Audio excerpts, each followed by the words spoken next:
Before then, she was working in technical and product roles at AWS and Microsoft. So today she's going to be covering her best advice from a founder turned VC. So Akriti, welcome. We're so thrilled to have you. Thank you. I am excited.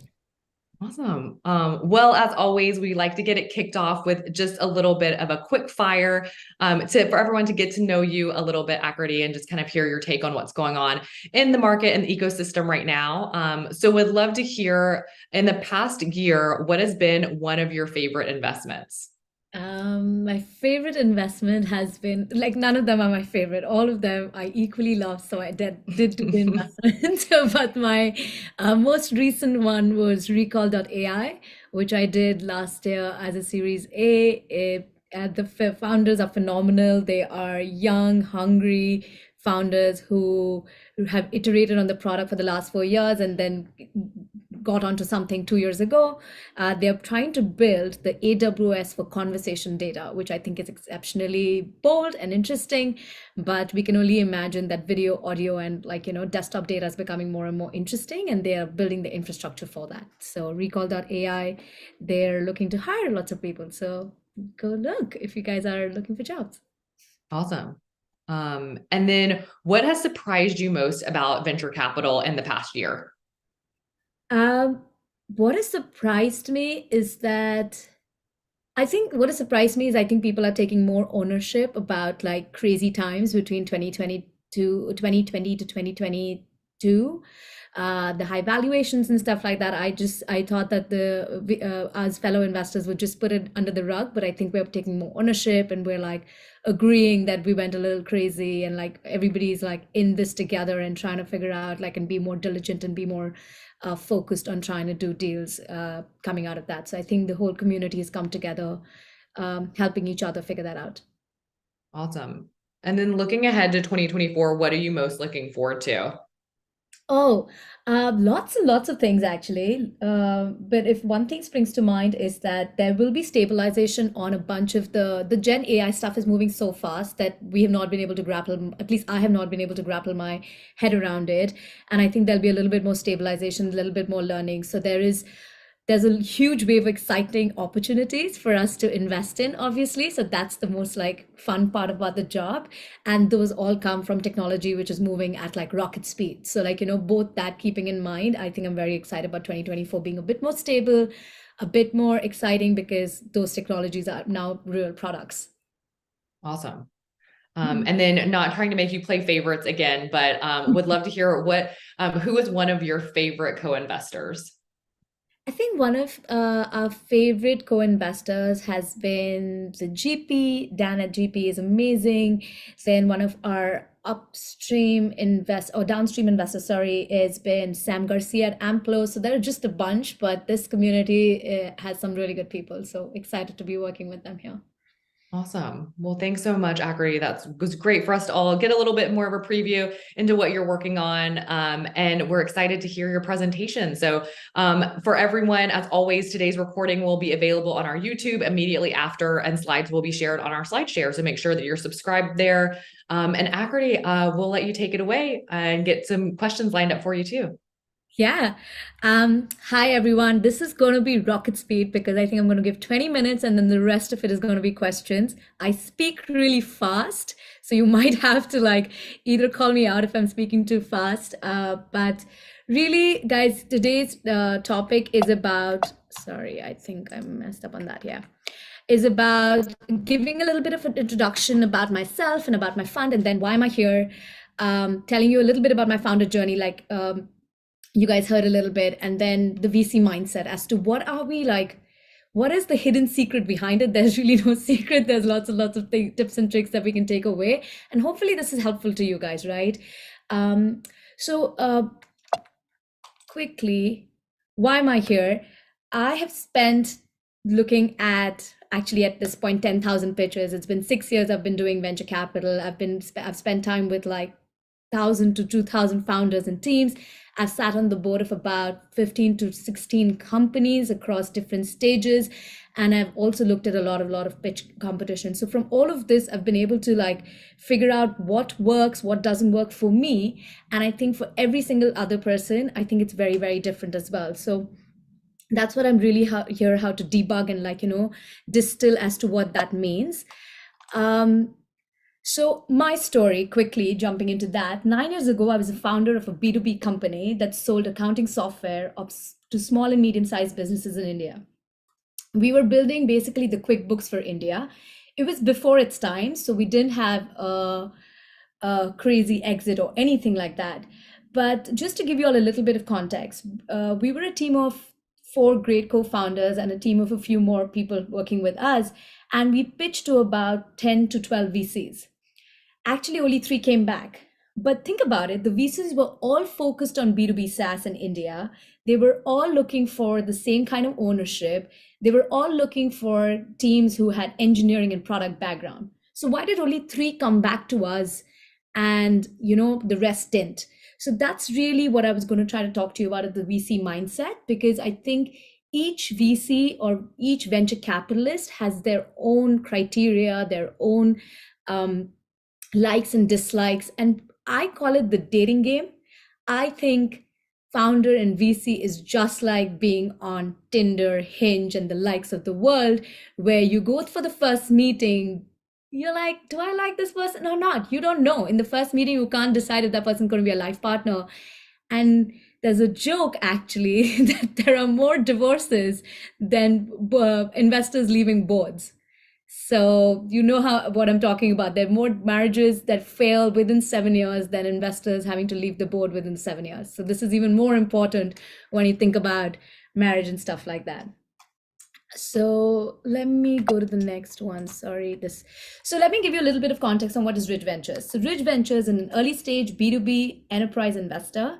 We are in our fifth fund, Fund 5, which is a 180 million fund. And we're ready to deploy because we only raised it April 2023. And since then, we've been deploying pretty aggressively. We do seed, Series A, lead, and co-lead. We write check sizes from 2 to about 6 million to 7 million checks.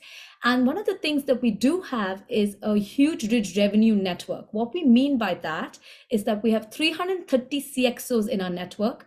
We actually commit on the term sheet how many customers we'll make an introduction for. And if we don't, we lose the board seat. This is pretty unique about us, and the way we've been able to do that is through the Ridge revenue network. When I talk about the enterprise stack, we look at across the enterprise stack, from artificial intelligence to data management to next generation SaaS. So we're pretty up and down the stack. Anything enterprise, anything SaaS, come talk to us. Very happy to discuss your company.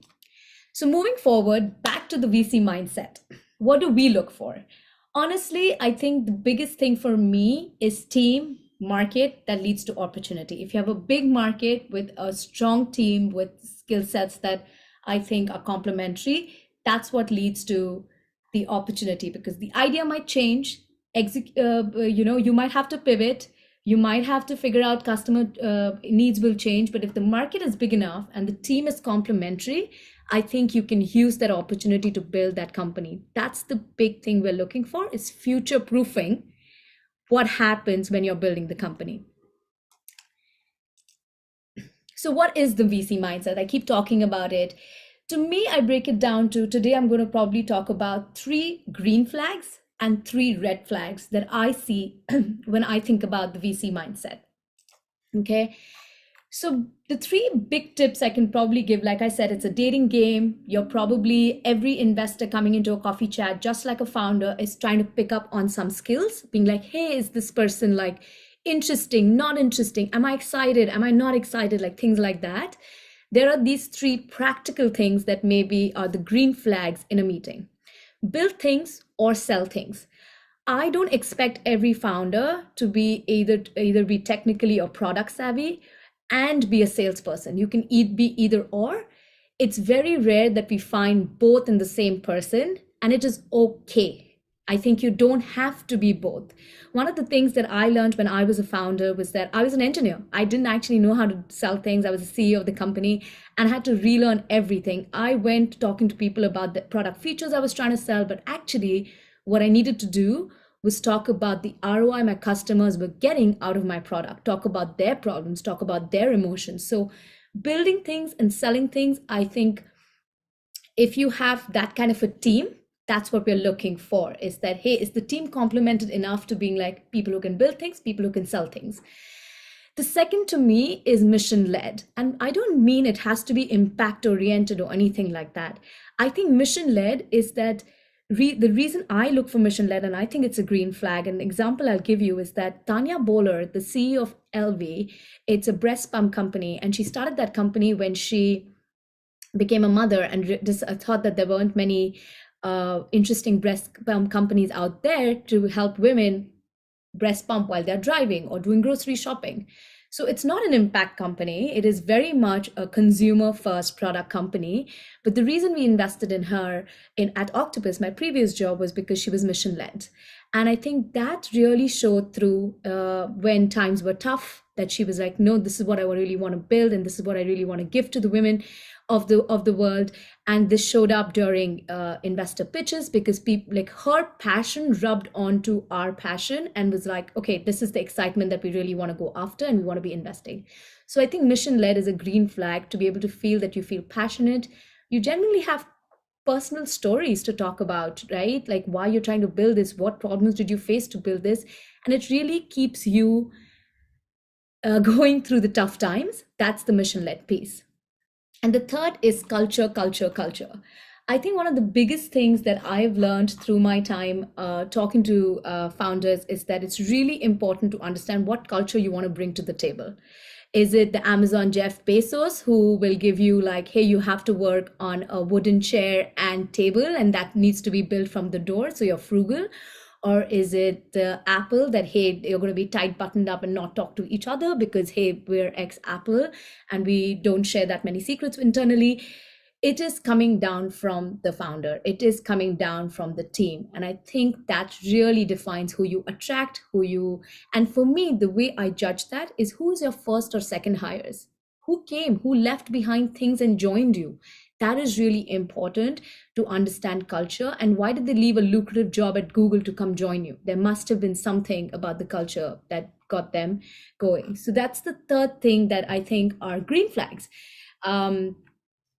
If I go to the red flags, these also I see on founders, and I end up not investing or saying no. And you know what? Most of the time, if you see any rejection email from an investor, I'll be honest with you, nobody writes it's you. Even in dating, nobody says it's you, right? It's always it's not you, it's me. That's how like the construct of society is built. But really think about what are these things that are you might be projecting, or somebody might be projecting in your ecosystem, that might come across to an investor and they might say no. One I have seen is not coachable. One of the classic examples was that I walked into an office with two founders who were pitching to me, and one founder kept interrupting the other founder consistently about when they were trying to pitch the product, when they were trying to say anything about the numbers, trying to be like, hey, this, and I kept interjecting, me like, hey, actually, he was trying to finish something, but he was just not having it. He thought that he needed to impress me a lot more. That to me was a bit not coachable and did not like land really well on me, right? So not coachable is really important to be understand, hey, are you aware of your surroundings and things like that? So second is I versus we. It is a team game. This is a marathon. It is not a sprint. Building a company is a marathon, takes 5 to 7 years to have great outcomes. And I versus we is one of the significant linchpin of it becoming successful versus not. Elon Musk aside, I think others, whenever I've met founders, for me, I always notice like things like, we built this, we created this, versus I did this, I created that. And I think that really helps me understand, is the founder thinking through team behavior versus his or her behavior? And I think that makes a huge difference for me. And the third thing is not knowing your customer. I think this is pretty obvious, but I think I see a lot of companies getting very excited about the new technology they've built, but not the product that they're trying to solve a customer pain problem. These are two different things. People constantly go after building the new technology. Oh my God, look at this fascinating thing that it can do this. But for what? For who? So what is the question that I think a bunch of founders miss asking once they build the product or build the technology, because they're so excited and fascinated by their technology and their product that they forget the so what. A classic example was a company in 2016 that I invested in, which was a drone company for the agricultural farming. And at that time, it wasn't even a thing, honestly. Like now we're talking about it, but like in 2016 to be building that, that's my learning that, they were just building. I was fascinated by the technology because I was new into venture and I was learning a lot. And that was the wrong investment I made, where I didn't know the customer. The founders didn't know their customers. They didn't know that they're not grown into the market yet. And we were just fascinated by the technology about, hey, drones being on farms, that's a pretty cool like technology and product to be building. So I would say these are the 3 red flags that I constantly look for. So the key takeaways for me, or hopefully for you guys, is that look, VC is a service business. It's just like dating. Like we want to have a good impression on you, or on all the founders, and the founders need to have a good impression. And it's a pull and a push and a pull consistently till. But it's all about keeping the excitement level of the interactions consistently going upwards, if anything.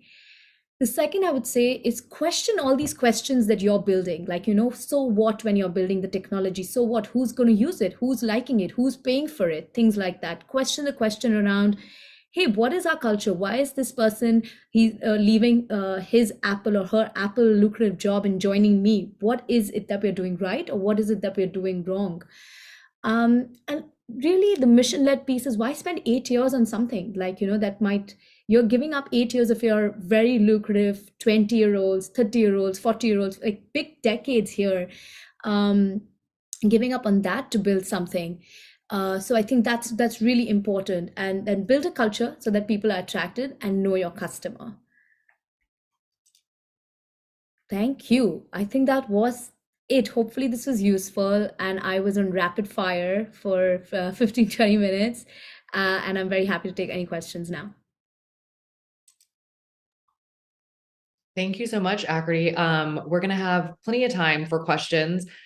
We just we'll get started here in just a few moments. We had some other questions come in too from folks that are tuning in, and for everyone in here now, we can be asking Akriti any questions about obviously things she's investing in, but also her background as a founder too.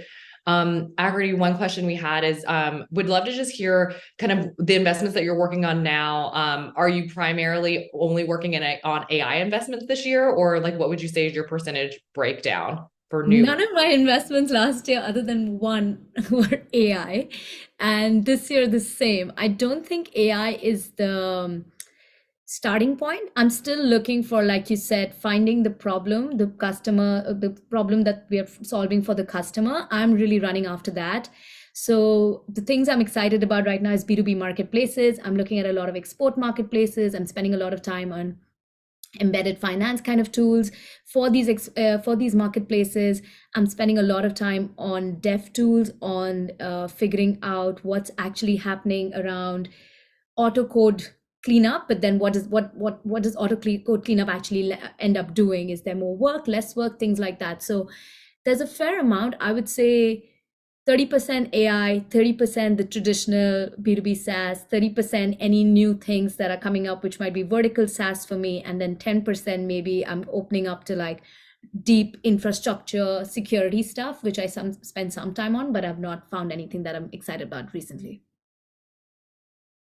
Awesome. Very interesting. So awesome to hear your perspective on that. TK, I think you're up with a question. Yes. Hi. Yeah, really enjoyed that. And also big fan of SaaStr. So yeah, question is, like, generally speaking, when you give founders a no for any of those 3 reasons that you mentioned, are you like explicit in saying that's what the reason is? Because I can imagine, quite ironically, it'd be tough for some people to hear that they're uncoachable. Yeah, I think there are different types of founders, and we have to understand which founder is ready to take that feedback and which founder is not, right? I don't think after the first meeting you would also tell someone that they're uncoachable, because I don't have that many data points to give them, right? But after the first meeting, there are generally lots and lots of other reasons, maybe competitive advantage or value proposition wasn't clear, or like, we are still struggling with trying to understand what the value proposition is. Those could be the reasons. We always give a reason. We just don't say no. We always give a reason. And through the process, if further down the line, if we've gone through diligence and we found those, we share feedback more generically, being like, hey, this is what the feedback we got from the market on references and things like that, and this might be helpful for your next time around. So it really depends on how open and receptive the founders also through the process.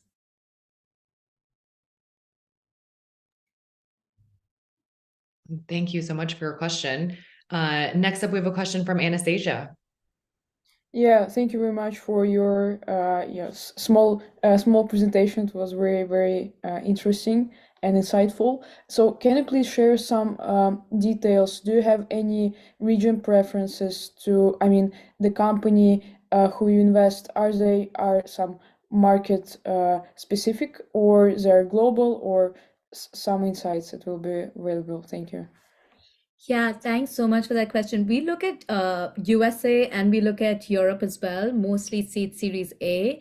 Really, when we're doing B2B, a lot of them end up coming to the US given the buyers are here. So a lot, like we see investments, I think, mostly in the US and some in Europe.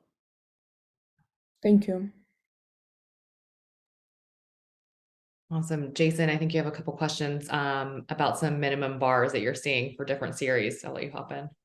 Yeah, I had a couple, and one queued after talk. What is helpful? So I get so many emails from founders these days, and they go something like this. They go, last year, we're at 3 million ARR. Our business is great. Our NRR is 140%. And then I asked what the growth is. Well, last year it was 100%. Well, if I can raise a little money, I can get it back to 100%. And people, they're asking for some leeway because times are tougher, and they want folks to believe that the pendulum will swing back from tougher times.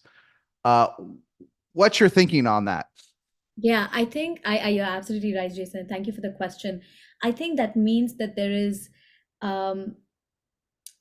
to find extra money to go the extra mile, I think you have to spend a bit extra time with investors. That is just the truth, right? At the end of the day, we're all trying to navigate these waters, and we're trying to learn about it. I think the solution, or maybe one of the ideas to solution, is that the growth has stalled a little bit. I think the why is really important, why the growth is stalled. It's not, market cannot be the only reason. There could be other underlying reasons. So like really ask yourself, like, hey, is it just market, or is it other things that we could be doing to improve the growth? And then I think those kinds of insights spark better conversations than putting this whole thing on market and we just need extra money. So I think that's what we on our side would love to see, is a bit more second degree of like, why did the growth stall? What's actually happening? What do you think will change? Have you actually shown any changes on changing your burn? Have you cut deep to show me that you actually took this very seriously? I think those indications, when we don't see and just the growth stalled, I think it's hard for us to put more money into the company. But if founders have stepped up and been like, no, actually I cut burn, I cut my team, I know the markets are tough, the growth stalled, but look, we can restart this.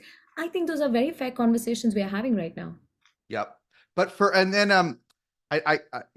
try to really help people and be very, very clear, because folks get confused these days. But for a Series A investment, if you're looking for your existing portfolio company that's out raising around, that's B2B-ish business model, what's the metrics they have to achieve realistically to raise an A? What kind of growth and what kind of revenue?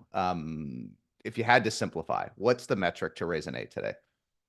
I think that's really hard. The reason it's been simplified, and thus founders find it really tough, because they're like, oh, I reached 2 million ARR and nobody's talking to me. Oh, I reached 300 million ARR and nobody's talking to me. So I think it's bad actually advice to get a certain, we've done deals at 500K ARR for a Series A. What would you say to that? And then 2 million is not getting Series A. So I think you have to combine it with growth, right? And to the lesser extent, the bottom line, right? Right. You have to combine it with a bunch of things, and not just growth. You have to combine it with burn multiples. You have to combine it with headcount, what you're building, which kind of market are you building in an increasing or expanding market? Or are you replacing competitive products in a large market? There are lots and lots of questions that all affect that Series A investment. So simplifying it will be hard, but there are some assumptions if you take that, hey, you need to have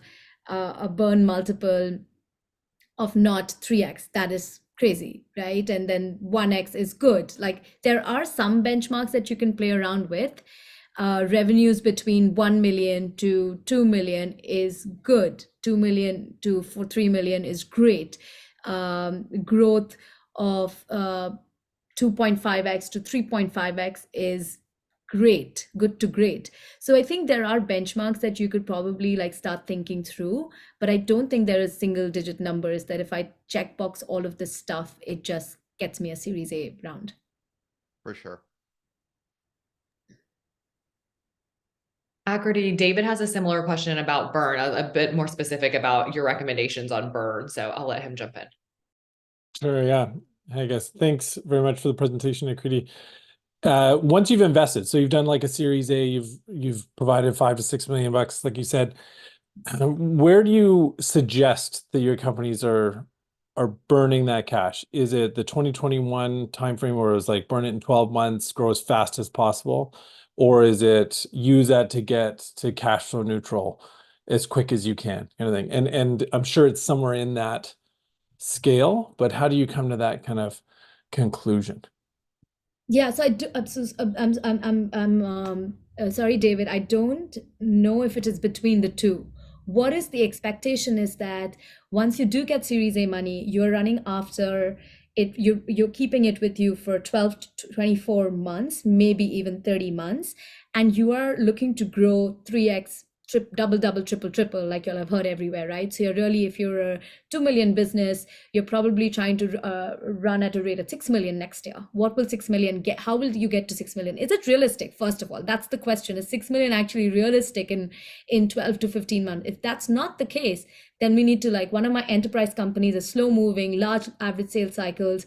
It just will take time. So you then fund that company for not just 12 to 24 months, you fund that company for 30 to 36 months, because to show the metrics that you need to show for the next round Series B or to grow, you need to take 36 months. Instead, one of my companies grew from 100K to 2.6 million in 1 year, and they can very conveniently, if they keep working on it, can grow beyond 5 to 6 million this year, because they have shorter sales cycles and quick. So it depends on average sales cycle. It depends on how quickly you can move. On the burn side of things, I think the attitude of 2021 is not going to work, right? Like, hey, just go quickly, go burn all that cash and go quickly. I don't think that is going to work, because that created bad behavior, over hiring, over compensation, like all of that. And thus that didn't help actually the outcomes. And we saw those outcomes in 22, 23. So like you see the ripple effects after 12 to 24 months. But also the other way won't work, of like, okay, just sit on the cash and like wait till the market gets. So there is a bit of a tap dancing, and we have triggers. Like, one of the things we have triggers in the budget that, hey, 6 months we'll trial this particular experiment. If it doesn't work, we'll pull back and we'll, like, do these things. So like, I would recommend or encourage people to build 12 to 18 months plans, 12-month budgets, and then have triggers and watch those triggers very quickly. What assumption makes you believe that you want to hire a marketing and 3 salespeople and 2 engineers at the same time? But hey, that didn't work. Let's pull back and let's just hire 1 sales and 1 engineering. So there are triggers for you to keep track of. And I think those are the more important board discussions that people should have, versus just a budget that they sign off and then 12 months later they see what's happening. Nice, that's great. Thank you. Sharanya, I think you have a follow-up question. I do. Hey, you can call me CK. I was just, so I'm just getting started. We're just getting started, closed our seed and, like starting our firm. I'm curious, what does average, good, and great look like for the first 12 months of starting a company from a revenue perspective in B2B SaaS software? Okay, without knowing the details of your business, I cannot comment what good or great looks like. You could have a PLG motion, you could have an enterprise, you could have a mid to small business, you could have like something that you sell to B2B to E to employees. Like I really cannot, or a B2B marketplace where you have GMV playing and then you have a commission game. Like there are at least 7 or 8 business models just within B2B for me to comment on what average or good looks like. What I would, as a rule of thumb, be like, hey, have you been able to figure out that there is a product that people are willing to pay for? You've figured out who the people who are paying for it. You have figured that out. So like people are actually ready to open their wallet versus just say they'll open the wallet. There's a huge difference in that. And you've been able to show that that particular product is the product that is used by multiple people. So not like different use cases of the same product, but the same use case of the product is used by multiple people of similar personas across 5 to 10 bodies to help you show that there is a little bit of a initial pull in the market, not a push. So that's the pull piece in the first year that I would really try to figure out. Got it. You know, one way I sometimes answer, I'm curious to get your thoughts on how I answer it now. It's changed over the years, right? I'm curious to get your thoughts. We think now that so many, at least for B2B and SaaS, so many companies have now IPO'd, right? It's a long list. There's 40 or 50. And I think we know the bar now, like, and hopefully we'll see a lot of IPOs next year, which is you got to be growing at least 30% at 200 million in revenue to IPO, to have a real IPO, not a Maria database that's worth nickels and dimes or what. It has to achieve escape velocity. So triple, double is an interesting framework, right? To talk about. But as founders, it's all, and sometimes it's a little bit scary. You got to put in a spreadsheet and you say, what, how am I going to get, I know it's too much for the team to process. It will freak your team out.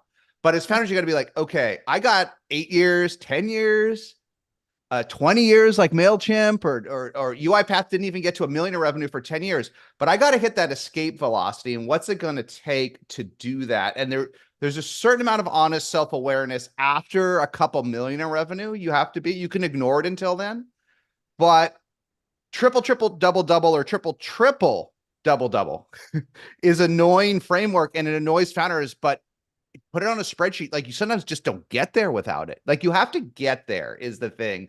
And so many, we can have high fives and great jobs and good job, but you won't get to the IPO level if you don't get there. So that's the way I tried to explain it today. But I don't know. I don't know if that's too much to process, but I think we hid from that during the unicorn era. We hid from the realistic. What does a unicorn actually have to do to make people money? Because there was too much greed. Yeah, I'm more of a, I don't know, I might be on the realist camp here, Jason. Sorry. I probably tell, I don't advocate for triple, double. I more advocate for the fact that can you keep like through the process, make sure that your burn to revenue, your S&M spend, your triggers, your assumptions that you're going in year on year are solid, because like you said, it took 10 years for a UiPath to actually and the escape velocity piece is absolutely right. I think that's the escape, but whenever you hit it, however you hit it, that escape velocity is the piece that you're running after and not a certain revenue number every year. Yeah. But for all of that, relationships matter. For all of that, money in the bank matters. For all of this stuff, I think strong, deep relationships with people around you matter. And that I think is, you can't just wake up one day and build relationships with investors. I think that's hard. I think you have to start very early on, and that's unfortunate or fortunate. That is half the job of the founders that they have to spend doing, because it takes time to get to the escape velocity, and you have bumps, and you might need more cash. So things like that is probably where I try to spend more time. Fun stuff. Thank you. No problem. Mark, I think you have a question up next. Yep, I'm here. Hi, Mark. Hey. Go blue. I am. There you go.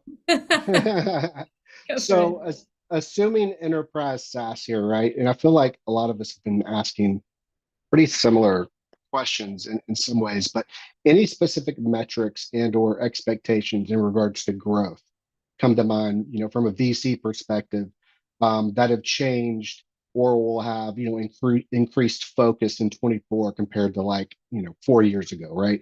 And I realize this is maybe slightly different depending on stage, that kind of thing, right? But anything come to mind? I think one of the things that is definitely what did you do when things got tough? I think that behavior speaks a lot about what you're going to do looking forward. So, did you cut deep? Did you change some tactic around, like, figuring out with the market when the market was blowing against you?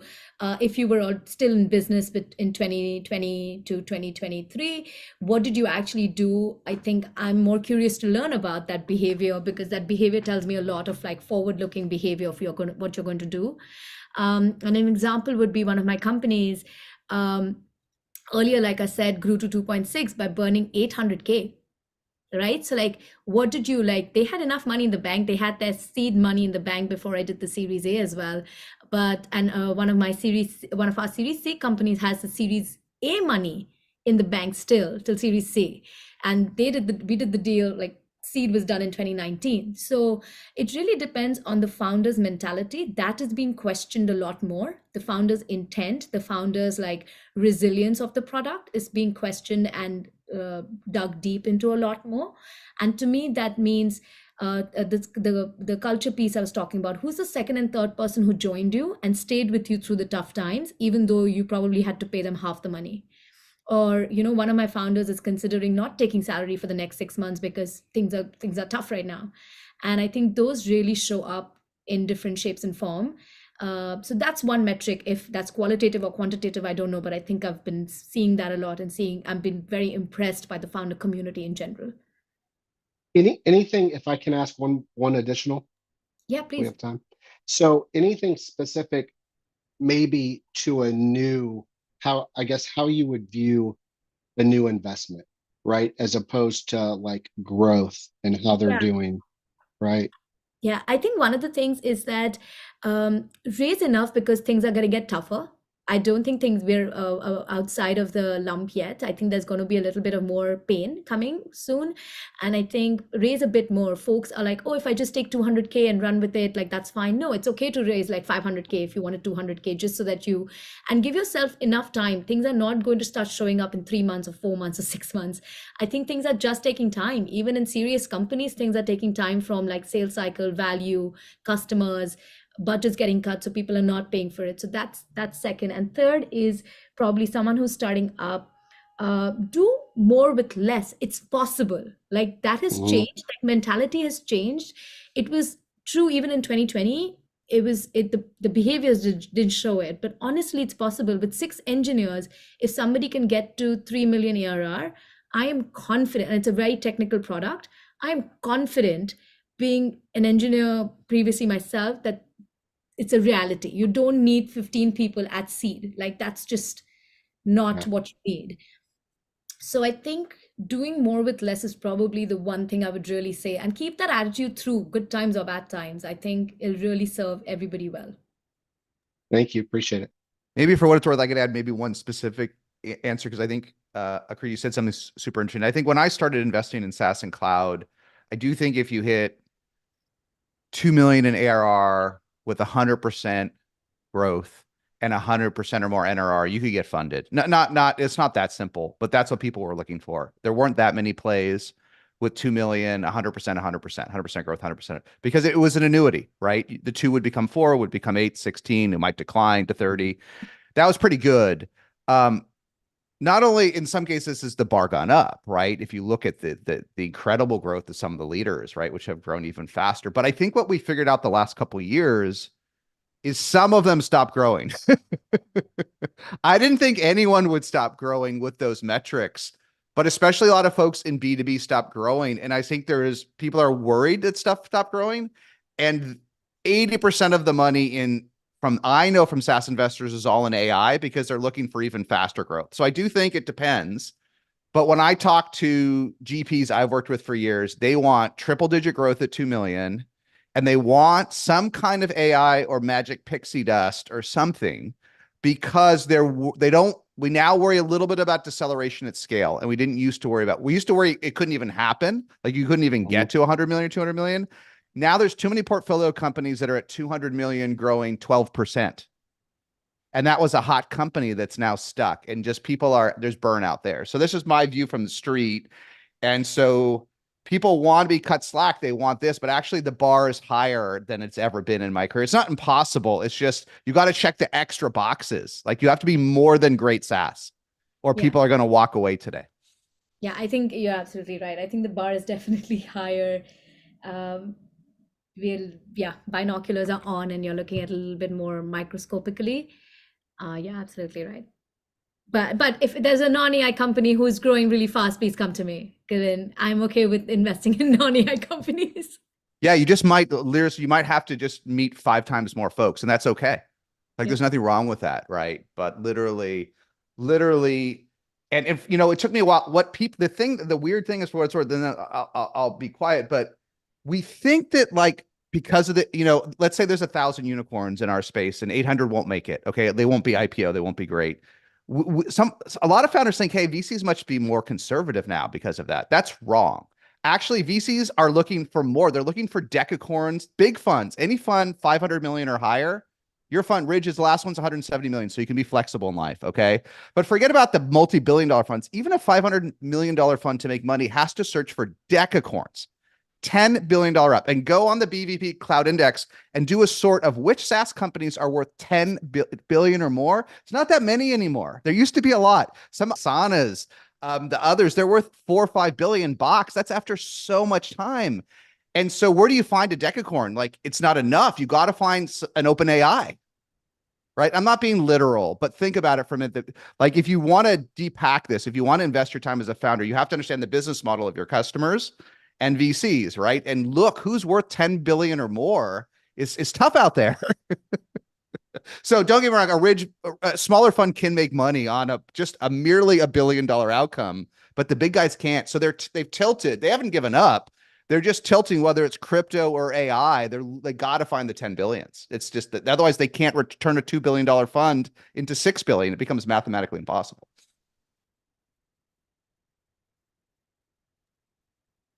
Akriti, you've had a couple of comments about board meetings, what you like to see. We had a couple of questions about it too. So wanted to shift gears a little bit to that.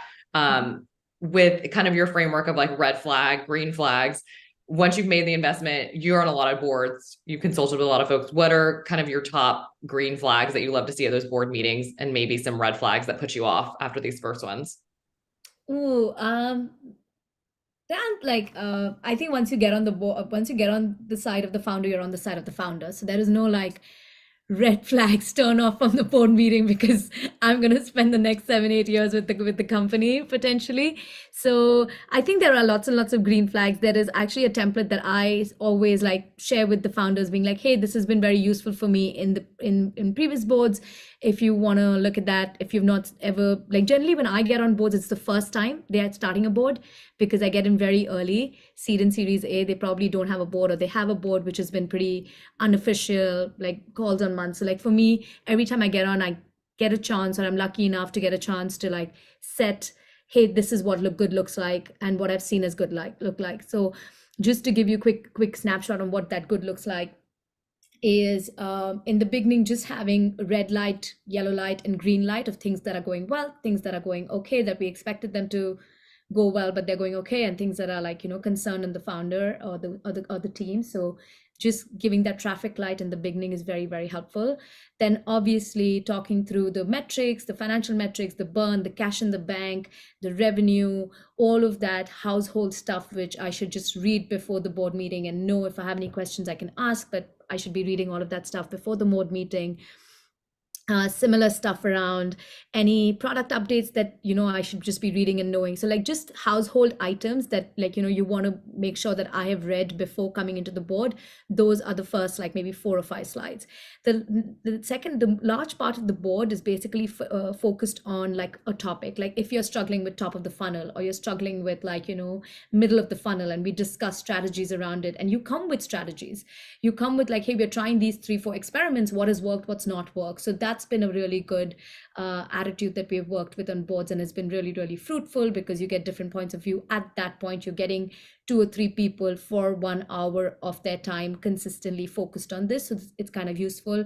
Then there are discussions around product. Maybe, hey, this is how we think. This is the product person comes in, like, this is how we're thinking. This is what the customer And what we can add value there is maybe competition, what we're seeing in the market, maybe what we've seen come out there from our other portfolio companies, which directions they are going. And a lot happened with the AI stuff, like Jason was saying, that, hey, since it was rapidly evolving, hey, we've seen this with other AI companies that they're doing this and this and this. So that really helped.